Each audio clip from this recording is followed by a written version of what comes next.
नमस्कार, आप देख रहे हैं बीएम न्यूज़। मैं हूं आपके साथ निशा यादव। पूरे भारतवर्ष में आज़ादी के अमृत महोत्सव के नाम से स्वतंत्रता दिवस मनाया गया है। पर जालौर की घटना को देखते हुए मेरे ज़हन में एक सवाल उठता है कि क्या हम वास्तव में आज़ाद हैं? क्या वास्तव में भारत आज़ाद है? यहाँ मौजूद लोगों से जो भीम आर्मी के हैं, उनसे हम उनकी इस विषय पे उनकी राय जानने का प्रयास करेंगे। सर, आप इस पे क्या कहना चाहते हैं? बेशक भारत को आज़ाद हुए 75 साल हो गए और भारत की सरकार ने इसे अमृत महोत्सव नाम दे करके बड़ी धूमधाम से हर घर पे तिरंगा 20 करोड़ लोगों के घरों पर तिरंगा फहराने का काम किया। लेकिन ये जो इस देश का मूल निवासी है बहुजन समाज, उसके लिए झूठी आज़ादी है। आज़ादी से पहले भी हम गुलाम थे। हम किसके गुलाम थे? हम उन गुलामों के गुलाम थे जिनको वास्तव में आज़ादी मिली है इस भारत देश के अंदर। आज जालौर की घटना ही नहीं, प्रयागराज में एक घटना हुई है। एक दलित बैकवर्ड बच्चे के गले में एक टीचर डंडे को मुंह में डाल देती है, जिसकी जुबान कट जाती है और उसकी मौत हो जाती है। मैं बात फरीदाबाद की करूं तो फरीदाबाद के अंदर अभी 4-5 घटनाएं हुई हैं। अभी पिछले 5 दिन से एक धरना प्रदर्शन चल रहा है। फरीदाबाद में 11 साल की बच्ची की बलात्कार करने के बाद हत्या कर दी जाती है और पुलिस प्रशासन अभी भी मूक दर्शक बना हुआ है। उनके हत्थे अभी भी अपराधी नहीं चढ़ा है। जितनी भी घटनाएं आप देखेंगे, मैं धन्यवाद करता हूं भारत के सोशल मीडिया का और आपका भी, जिनकी बदौलत आज ये घटनाएं उभर कर आ रही हैं। वरना जो लोकतंत्र का चौथा स्तंभ मीडिया है, उस मीडिया ने तो दलित समाज की, बहुजन समाज की ऐसी खबरों को हमेशा दबाया है। तो सही मायने में भारत के उन लोगों को आज़ादी मिली है जो अंग्रेजों के गुलाम थे, और जो गुलामों के गुलाम थे उनको आज भी आज़ादी नहीं मिली है। और उसकी लड़ाई भाई चंद्रशेखर आज़ाद उस गुलामी को तोड़ने, जंजीरों को तोड़ने के लिए भाई चंद्रशेखर आज़ाद लगातार प्रयासरत हैं। जैसा कि आपने बताया जालौर की घटना के लिए कल भाई चंद्रशेखर आज़ाद का ऐलान है, वो जाएंगे और जब तक लौट के नहीं आएंगे, जब तक कि उस बच्चे को न्याय नहीं मिल जाता है। और हम एक बात और कहना चाहते हैं, जैसा पहले जितेंद्र मेघवाल की हत्याकांड पे भाई चंद्रशेखर आज़ाद राजस्थान गए थे और उनको उन्होंने बीच में ही अरेस्ट कर लिया और झूठे मुकदमे बना करके जेल में डालने का काम किया। हम अभी से चेतावनी देते हैं राजस्थान सरकार को कि अगर भाई के बदन पे खरोंच भी आई तो राजस्थान चारों तरफ से जाम हो जाएगा। आपका घर से बाहर निकलना बंद कर देंगे, आपके घर को घेर लेंगे आकर के। ये भीम आर्मी का वादा है। हमारी राय है, अगर देश तो आज़ाद तो हो गया है, लेकिन सामाजिक रूप से आज भी आज़ाद नहीं हुआ है। बहुजन समाज के महापुरुषों की कहीं कहीं प्रतिमाएं तोड़ जाती है, उनका अपमान किया जाता है। लेकिन ये लोग क्या है, जले पे नमक छिड़कने के लिए सरकारें उसके लिए वहाँ प्रतिमाएं तो लगा देते हैं महापुरुषों की, लेकिन आज तक ना तो अपराधियों को पकड़ा गया है, ना पकड़ते हैं, ना उनको कोई दंड मिला है। और जितना अपमान इस देश में हमारे बहुजन समाज का है, इतना अपमान किसी का भी नहीं है। सामाजिक रूप से अभी भी आज तक भी हमें आज़ादी नहीं मिली है और ना ही हमें मिलने की कोई संभावना भी। भाई ने कहा ना, चंद्रशेखर आज़ाद जी इस मुहिम में एक अपना परचम लहरा रहे हैं। तो आज तो भाई साहब ने ये कहा है, हम ये कहते हैं भीम आर्मी की तरफ से, अगर राजस्थान सरकार ने अगर भाई के साथ खरोंच की बात करते, अगर भाई साहब ने अगर उंगली भी टच करी ना, तो उसके लिए हम राजस्थान सरकार में उस राजस्थान के अंदर आग ईंट से ईंट बजा दे देंगे और इसकी जिम्मेदारी राजस्थान प्रशासन सरकार की होगी, ना कि हमारी होगी। जिस तरीका से हमारे साथ अत्याचार हो रहा है और हमें रौंदा जा रहा है, उस पे सारे संगठन, हमारे एससी वर्ग सारे इकट्ठे होके हमने इसका मुंहतोड़ जवाब देना है।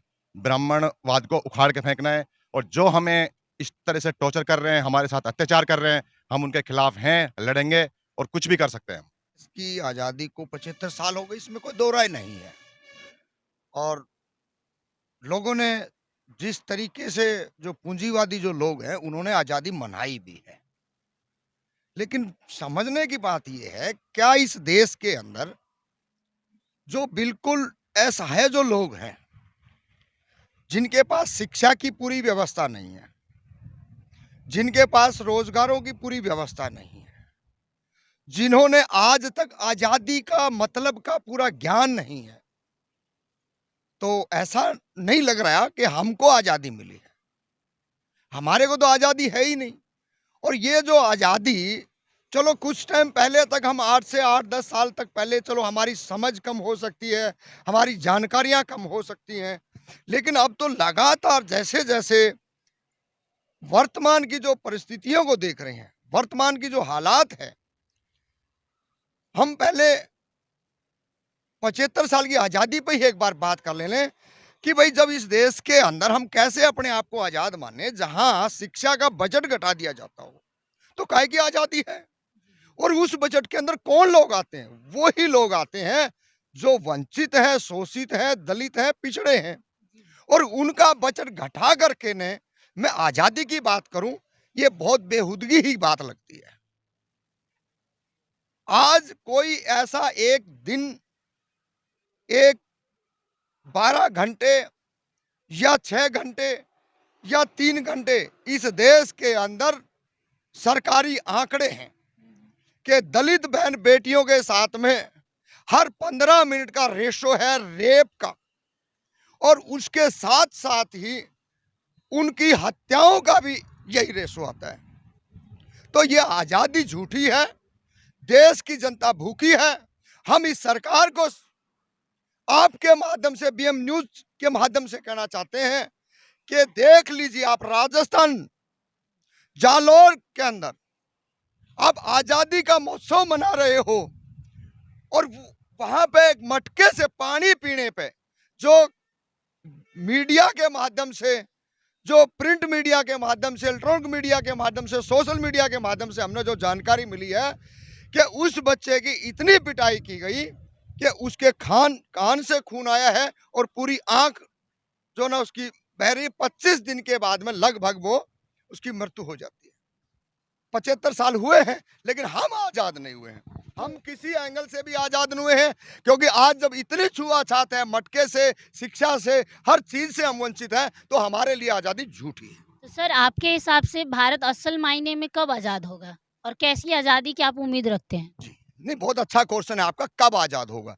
देखिए, इस देश के अंदर कथाकथ गौतम बुद्ध से लेकर के जब उनका शासन था, जिस जगह पे हम खड़े हैं, ये ऐसे पेड़ पौधे नहीं होते थे, फलदार पेड़ पौधे होते थे, ताकि आप हजारों किलोमीटर का, लाखों किलोमीटर का सफर करते तो किसी की तरफ आपको झांकने की जरूरत नहीं थी। जैसा फल तोड़ लिया, अपना पेट भर लिया, आप आगे निकलते रहे।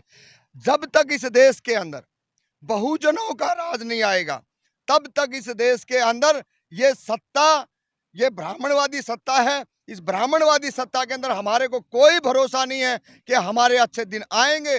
और जब तक, एक चीज और मैं आपको बता देना चाहता हूं, व्यवस्था परिवर्तन की बात पीछे इन सरकारों ने की थी, और हम भी कह रहे हैं, राजनीतिक परिवर्तन से कुछ नहीं बदलने वाला है। हमारे दिमागों में एक घंटी हमने बजानी पड़ेगी, एक एक छोटे छोटे मसले पे लड़ना पड़ेगा, और जब लड़ेंगे तभी अधिकार मिलता है, और वही लोग जिंदा रहते हैं।